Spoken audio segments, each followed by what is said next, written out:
Assalamu alaikum kıymetli seyirciler. UATV efirinde 2017 senesine yekün çeker ekenimiz. Bugün biz stüdyamıza Kırım Tatar Milli Meclis Reisi, Bütün Dünya Kırım Tatar Kongresi'nin yol başçısı ve Ukrayna Halk Vekili Rifat Çubarov'nu davet ettik. Assalamu alaikum Rifat ağam. Aleyküm selam.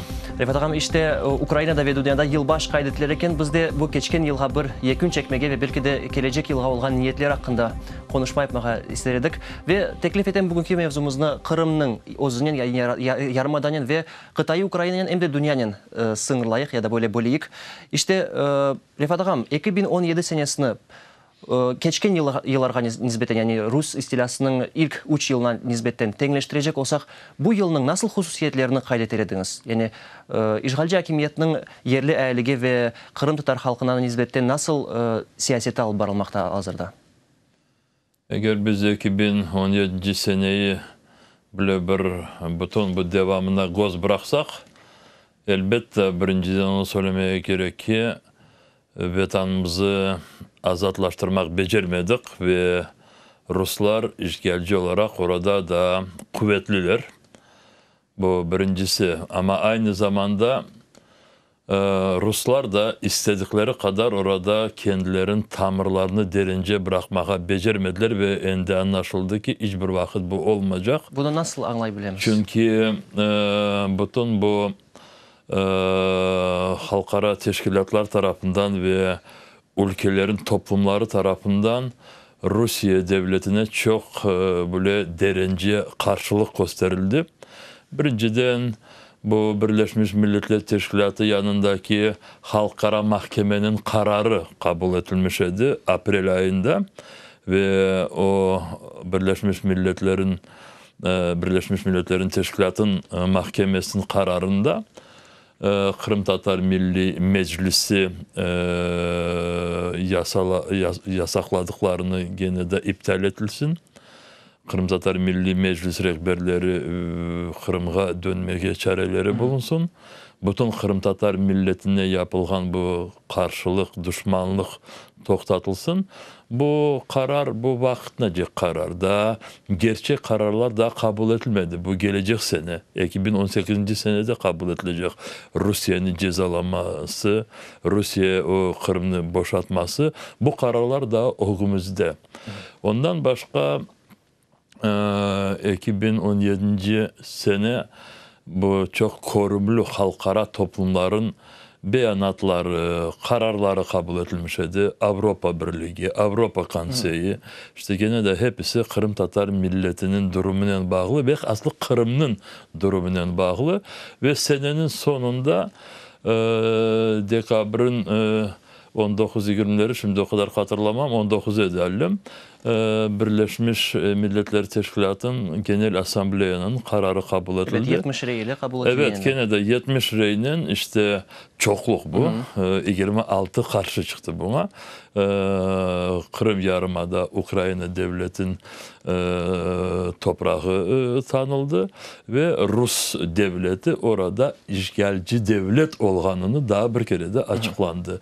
İşte bu kararlar hepsi Rusya'nın orada geleceği olmadığını gösteriyor ve Rusya oradan hille boş gideceğini onu da anlattı.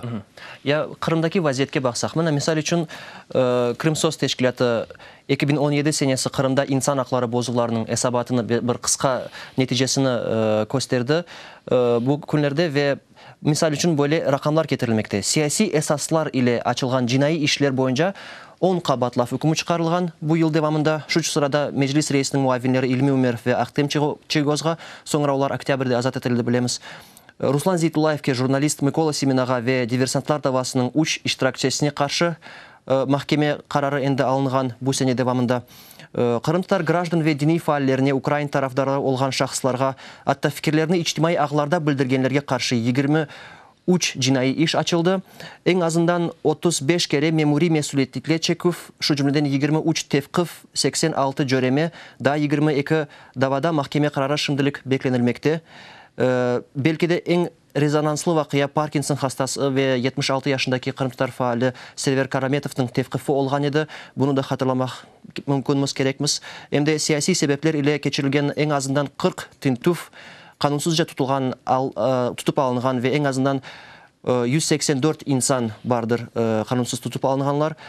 sonra çok suyu verildi evet. Ve de facto kuvvetçiler tarafından Kırım Tatar halkının temsilcileri toplu yaşayan yerlerine yapılgan en azından 4 rey olgan edi bu sene devamında. Ve hepsi olup şimdiki vakitte Kırım'la bağlı siyasi mahbuslarının sayısı 56'dır ve onlardan 60%'ı Kırım Tatarlarıdır. İşte bu yılda görgenimiz gibi o yerdeki kuvvetçiler rahat oturmaydı. İşini bilgenler gibi becerdiler. Bunun mesela gelecek sene Rusya'daki saylavların bağı var mı sizin fikrinizce? Bence var. Çünkü gelecek bu 2018 sene Rusya devletin Cumhurbaşkan saylavları 18. Mart günü geçirilecek, ötkerilecek. Bunlar bunu mahsus 18. Mayıs'a uydurdular. Çünkü 18. Mayıs 2014... Mart. Evet. Baksanız. Evet 18. Mart.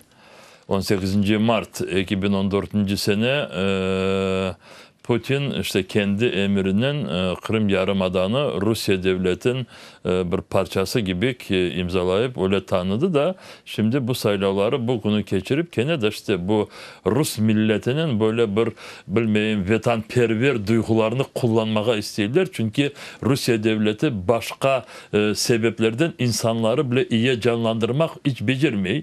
Ekonomikası çok düştü. Orada hiçbir türlü azatlık yok ve insanlar orada çok ağır durumda. Rusya'nın özünde. İşte gene de Kırım mevzusunu bile kullanıp insanları saylavlara bile bir mal sürüsü gibi getirmeye istiyorlar. Elbette bu saylavlara 2-3 ay kaldığı vakit orada bile kendi sesini bildirecek insanları ya da kendi razılık olmaganını gösterecek insanlarını daha çok ezmeye getirirler. Kırım'ı alsak Kırım'da böyle insanlar hepsi Kırım Tatarlar.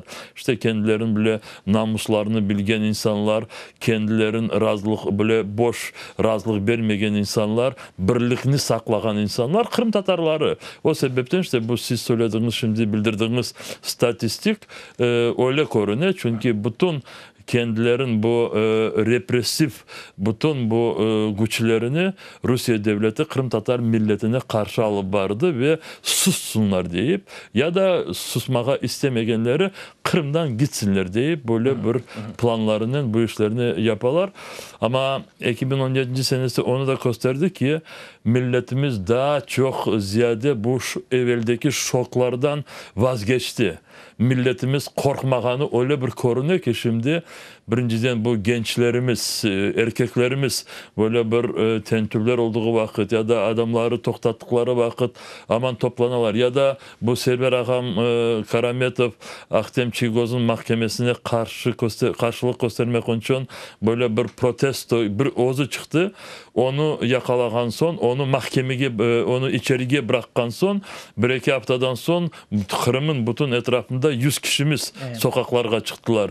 Şimdi bu 100 kişini 80 kaçtan ziyade bunların ceza yaparlar ve insanlarımız bu cezalardan işte bile korkmayıp Kanada gelip apellasyon mahkemesine verirler ve men algan malumatlara göre gelecek senede böyle bilgili konularına bağlı binlerden insanlarımız sokakların çetinde bile çıkmaya protestolarının hazırlar.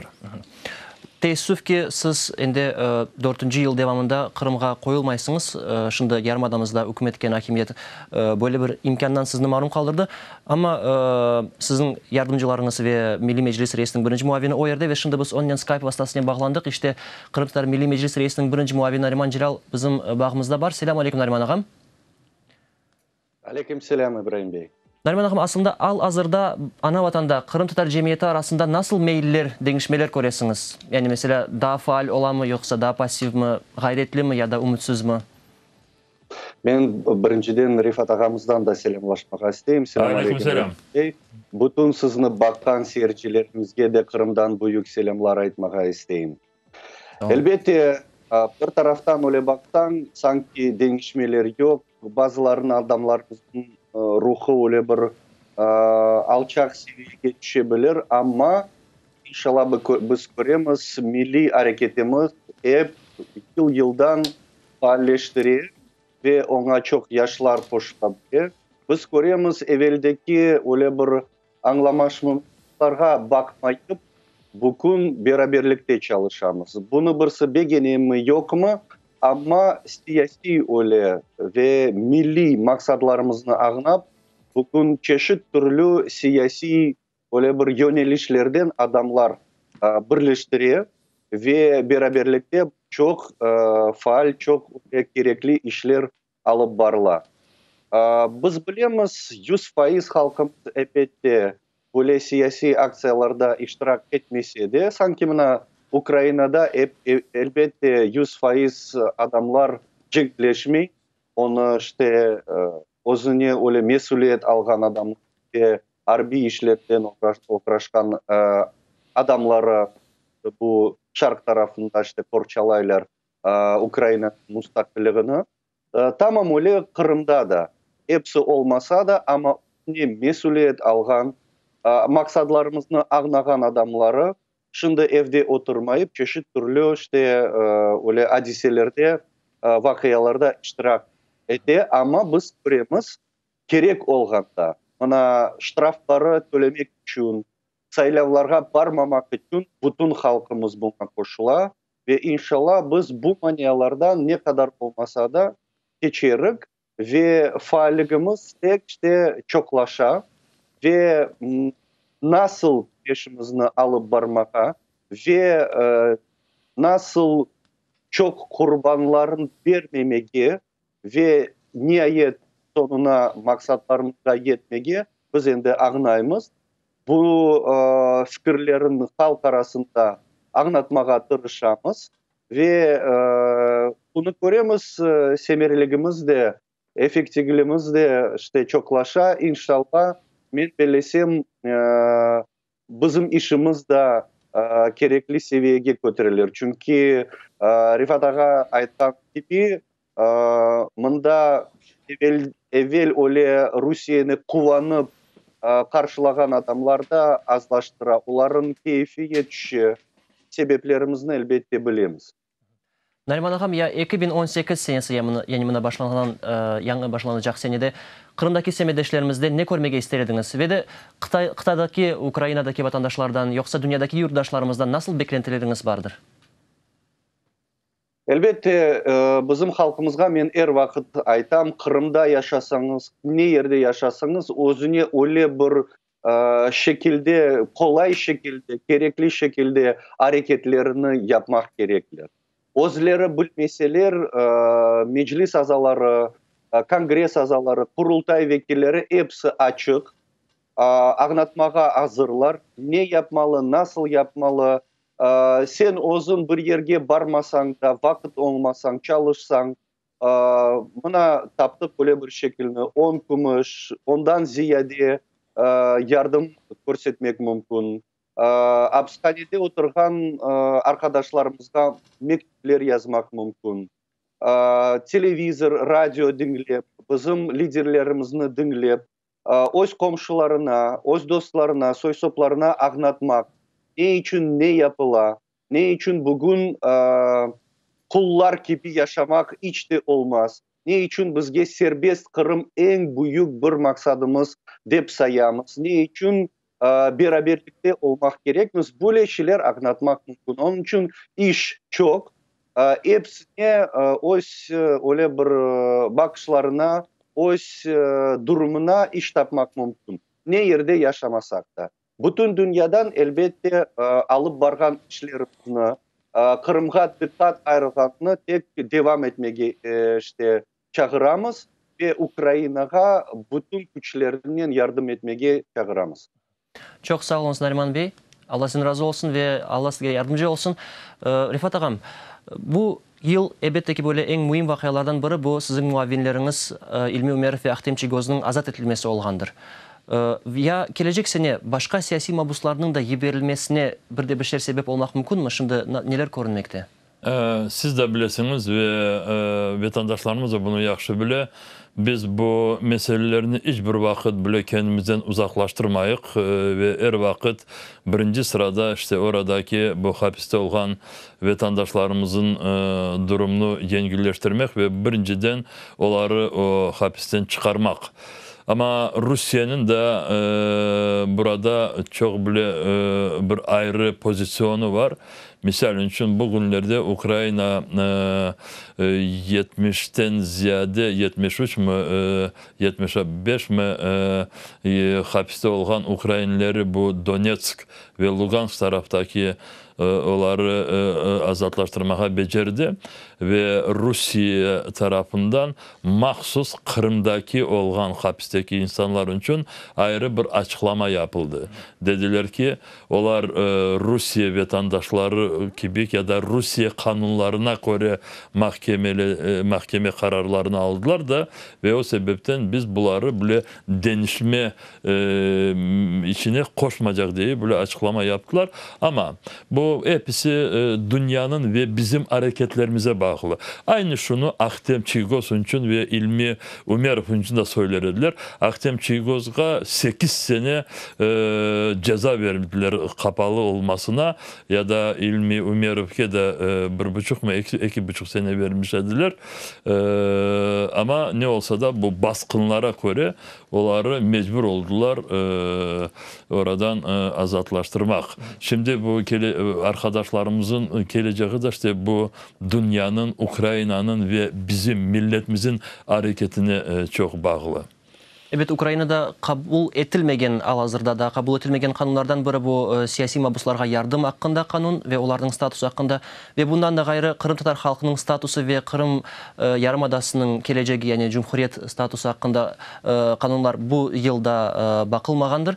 İşte onlar hakkında gelecek sene gene de müzakere edilecektir ve evet bu yayın çerçevesinde bu mevzunu şimdi kotermemiz. Ama birden dünya seviyesine geçsek. Rifat ağam, 2015 senesi bütün Dünya Kırım Tatar Kongresi bayağı canlangan edi ve faalleşti. İşte bu yıl devamında neler yapıldı ve bu organın işine nasıl kıymet kesersiniz? Bilirsiniz ve vatandaşlarımız da bunu çok yaxşı bilir. Çünkü televizyon kanallarının bütün bu haberleri biz vaktinde dağıtıyık. 2-3 ay içinde Dünya Kırım Tatar Kongresi'nin icra komiteyanın toplantısı geçiyor. Ya Türkiye'de ola, ya Litvanya'da, ya Kiev'de, çoksu Ukrayna'da ola. Ve bizler bu 2-3 ay toplantılarımızda bütün gelecek çalışmalarımızın planlarını da bir kere dikkatli alayık. Ve sağ olsunlar diasporadaki bütün bu derneklerimiz, diasporadaki vatandaşlarımız gerçekten de bu sonki seneleri işte işgal de buna böyle bir stimul verdi. Diasporamız çok hareketlerini böyle ziyadeleştirdi, çoklaştırdı. Ve birinciden Türkiye'deki olan oradaki bütün derneklerimiz. Ben misal için sonki geçirilen tedbirlerini göstereyim. Bu dekabr ayın 12'lerine 13'lerine Ankara'da 2 tane büyük böyle tedbirler, Kırım Tatar Milli Kurultay'ın 100 yıllığına bağışlanan tedbirler geçirildi. Birinci tedbirde böyle bir resepsiyon oldu.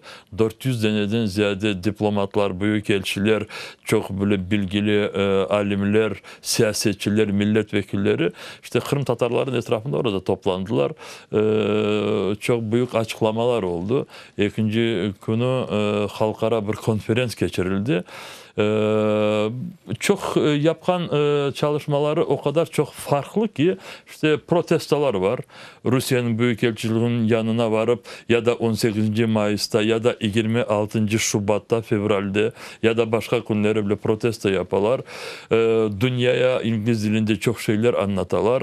Türkiye'deki bütün bu iktidarını her vakit dikkatini çekerler. Polonya'daki arkadaşlarımız çok sağ olsunlar. Litvanya'da arkadaşlarımız da azlıkta olsalar da ama çok şeyler becerirler. Romanya'daki arkadaşlarımızın kendilerinin bazı böyle zayıflıkları var ama inşallah bu ağırlıklardan da geçerler ve daha çok ziyade böyle birleşirler kendilerinin toplumlarının etrafında. Kongresin işi böyle çok iyi canlı kete devam etti ve öyle de olacak. Evet Rifat ağam, yayınımızın sonunda bir kısa cevap sizden istedim. 2018 senesinde en büyük beklentiniz nedir? En büyük beklentim işte Kırım Tatar milleti daha çok ziyade birleşsin. hepimiz birlikte olayık. Kırım Tatar Milli Meclisi orada yasaklanmış olsa da ama bütün Kırım Tatar Milli Meclislerin azaları orada hepsi korumlu. Aslı meclisin azaların çokluğu Kırım'dalar. Ve kurultayın bütün milletvekilleri de aynı oradalar.